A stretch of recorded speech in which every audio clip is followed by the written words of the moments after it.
sutradara menyadari kekuatan Ulfa terletak pada improvisasinya. Artis seperti Ulfa tidak perlu naskah.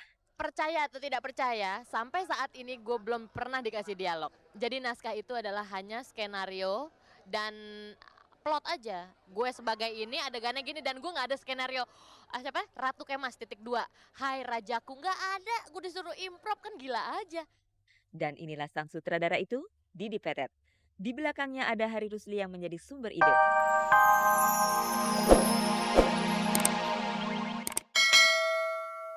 Kabar paling akhir mengatakan ia putus pacaran dengan Karina Suwandi. Itu masih ditambah gosip ia main hati dengan Iis Dahlia. Benarkah? Anda simak saja penuturan Ale berikut ini. Pemirsa, satu persatu pertanyaan kami ajukan kepada Ari Sihasale. Pertama, apakah benar kabar yang mengatakan ia putus pacaran dengan Karina Suwandi? Ya Ale, apa kabar Ale? Baik-baik tapi kurang baik. Kurang baik.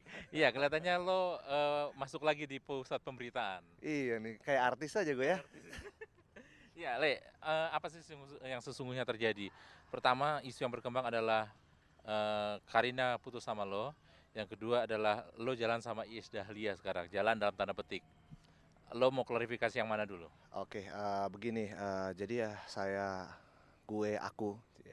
Gue jawab bahwa gue baru pulang dari Jember, dari Surabaya, dan gue baru tahu berita itu ketika hari Rabu ada salah seorang wartawan dari sebuah tabloid menelpon gue dan bilang, lu udah putus sama Karin.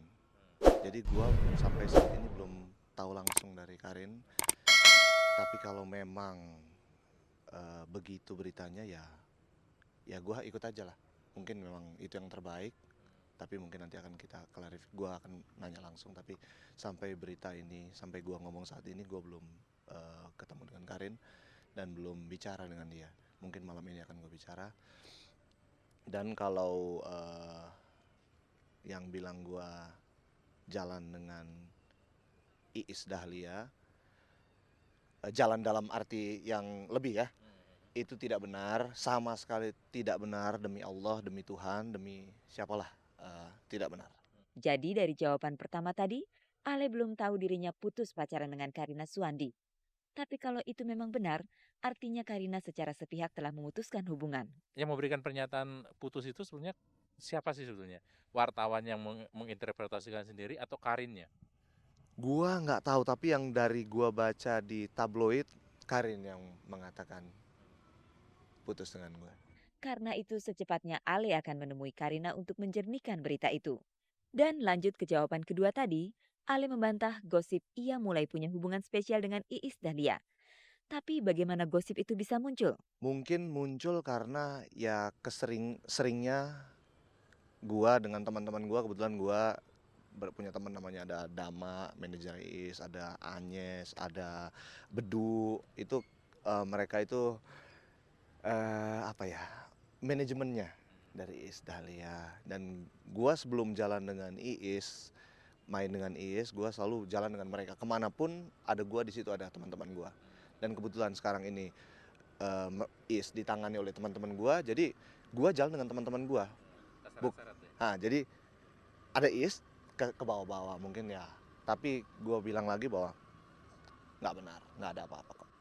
Tapi gosip ini dengan cepat terlanjur menyebar, seolah memanfaatkan sensasi Iis Dahlia yang sudah dalam proses perceraian dengan suaminya. Maka Ale seperti orang berada di tempat yang salah. Kalau risih sih mungkin ya, risih kalau dibilang risih sih nggak risih juga. Jadi bukan masalah risihnya kalau gue sih, hanya gue menyayangkan ada berita ini yang tidak diklarifikasikan dulu ke gue. Gue menyayangkan itu aja, dan berita ini timbul pasti dari orang-orang yang dekat dengan gue. Itu gue sayangkan aja. Baiklah pemirsa, sekarang mengenai hubungan Ale dengan Karina Suwandi. Mereka selama ini pacaran? Memang iya. Bahkan mereka berencana hendak menikah? Juga iya. Tapi anehnya, hubungan mereka acap diwarnai putus, sambung, putus, sambung. Karena lo tidak kunjung ada tanda-tanda akan menikah dengan Karin. Tanda-tanda akan menikah ada. Hanya itulah mungkin. Soalnya ini kelihatannya putus sambung terus nih. Ya, kan seperti yang ada salah satu tabloid mengatakan bahwa gue akan menikah. Iya betul, gue akan menikah. Tetapi tiba-tiba putus begitu saja dan gue juga baru taunya hanya dari tabloid. Oke, mungkin lah gue nggak mencari siapa salah atau siapa benar, tapi oke lah kalau memang gue salah, gue minta maaf kalau gue salah. Tapi sebenarnya lu sangat cinta banget nggak sama Karin? Ya, saya sangat cinta dengan Karina Suwandi. Berniat menikahinya? Berniat Sudah pernah melamarnya? secara pribadi kepada Karina Suwandi sudah. Apa jawabannya? Ya, dia bersedia. Kapan? Kapan apanya nih? Kapan waktu pelaksanaannya? Pelaksanaan kita belum membicarakan secara detail, tetapi kita waktu itu masih ngobrol-ngobrol ya sekitar bulan tahun depan lah. Itulah pemirsa pengalaman cinta Arisya Saleh saat ini. Selanjutnya bagaimana kami selalu berharap ia senantiasa menjumpai keriangan dalam hidupnya.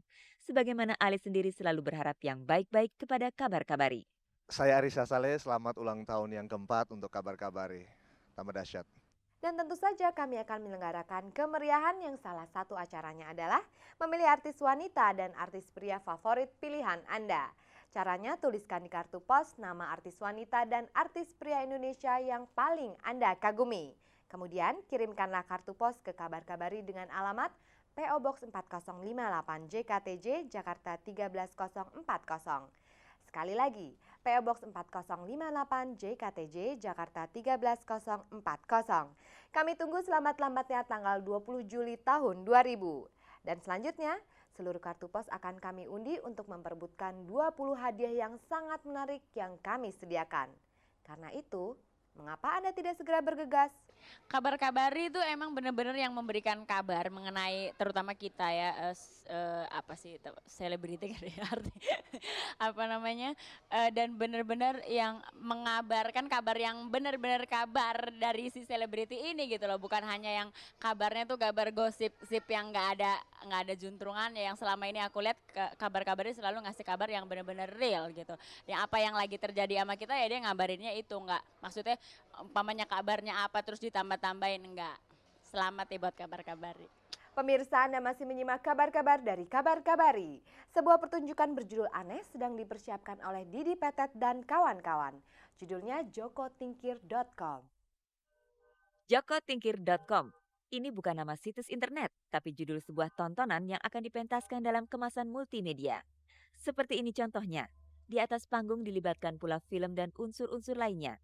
Berbagai media kesenian digunakan dan saling mendukung untuk sebuah tontonan yang disutradarai oleh Didi Petet dan melibatkan pula Hari Rusli, serta nama-nama terkenal lainnya seperti Unang Bagito. Dalam gambar film ini misalnya, Unang sebagai Joko Tingkir diceritakan sedang berkelahi melawan buaya. Sedangkan yang ini, Unang ketika kami jumpai sedang bersantai ria dengan buaya karet musuhnya itu. Pada saat kita syuting melawan buaya di kali, ini kebetulan kita ngambil lokasinya di Kebun Raya Bogor. Itu airnya bau, udah bau gatal jar, sumpah. Ada saja yang dialami Unang ketika berkelahi melawan buaya karet ini. Pada saat si sutradara langsung bilang action, gua kepleset duluan jatuh. Yang menarik kuku jempol gua yang kiri copot separoh. Masih somplak sekarang. Pada saat melawan buaya, gue pakai gelang, gue lupa, gelang gue hilang di kali. Demikian pula Ulfa Duyanti yang berperan sebagai Ratu Kemas. Ratu Kemas, iya. Bininya siapa? Arya Penangsang bukan? Iya kalau nggak salah. Iya, Mas Sujiwo Tejo. Jadi lu bisa ngebayangin kan betapa seorang Ulfa Duyanti digabungkan dengan Sujiwo Tejo. Aduh. Gue aduh aja. Ratu Kemas ini dia provokator dalam rumah tangga. Jadi di sini gue merasa ditantang bahwa ternyata tidak hanya di luar aja yang ada provokator, di rumah tangga pun ternyata ada. Rupanya sutradara menyadari kekuatan Ulfa terletak pada improvisasinya. Artis seperti Ulfa tidak perlu naskah. Percaya atau tidak percaya, sampai saat ini gue belum pernah dikasih dialog. Jadi naskah itu adalah hanya skenario dan plot aja. Gue sebagai ini adegannya gini dan gue nggak ada skenario Ratu Kemas .2 Hai Rajaku, nggak ada. Gue disuruh improv, kan gila aja. Dan inilah sang sutradara itu, Didi Petet. Di belakangnya ada Hari Rusli yang menjadi sumber ide. Kedua sahabat yang sama-sama bertubuh tambun ini kembali bekerja sama menangani teater sejak opera Ken Arok 20 tahun yang lalu. Ya, saya ngerti dia aja. Saya bertahun-tahun hidup sama dia. Sama Eleven sama dia ini. Sampai saya gemuk seperti ini. Bertahun-tahun dan sekarang ya udah ngerti lah. Maunya kemana dia udah tahu lah gitu. Jadi Saya juga sudah tahu maunya dia kemana. Kalau begitu, bolehlah dibilang ini pekerjaan Didi Petet dan Hari Rusli. Keduanya memang biasa saling mengisi. Yang saya kira ini akal-akalan dari Fatah yang membuat naskah supaya mengangkat masalah kondisi sosial ekonomi sekarang tapi dengan bungkusan legenda jadi nggak ada yang bisa marah. Pemirsa, hari Minggu lalu RCTI menayangkan promo hadirnya Radio MTV di Indonesia. Dalam acara tersebut antara lain tampil grup ska Chef Ferris. Mengenai grup ini, kami punya wawancara dengan mereka.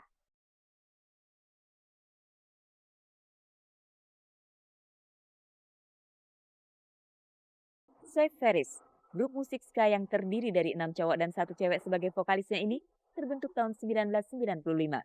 Mereka berasal dari beberapa band ska, kemudian membentuk Chef Ferris ini. Basically, we shared the influences of like music that we all kind of share, like we all liked ska when we got together as a group. So ska and swing music and rock and just kind of what was happening around the area that we grew up in. So those were the common bonds that we started with, and since then we've pulled in each of our individual influences to sort of develop new sounds from that starting point. Monique Powell, sang vokalis, adalah pekerja keras di usianya yang Agustus nanti 25 tahun.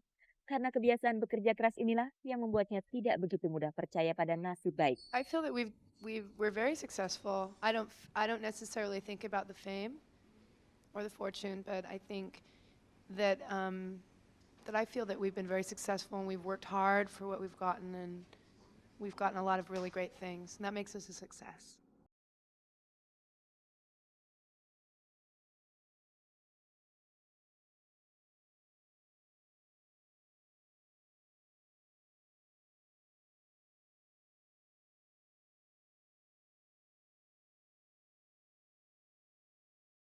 Ada gitar, bass, drum, trombon, alto saxophone, dan trompet yang semuanya dimainkan oleh laki-laki.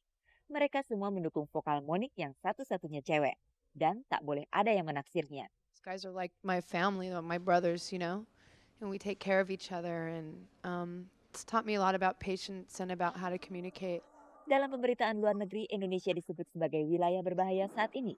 Tapi begitu tiba di sini, Monique menyaksikan keadaan tak segawat yang diberitakan media asing. At first, I know I was a little bit scared, but I live in Hollywood, so we see riots all the time. It's not a big deal where I come from, but but I had spoken with people who had been here before, and all of our promoters and everybody said that it was going to be all right, and everyone was going to be okay.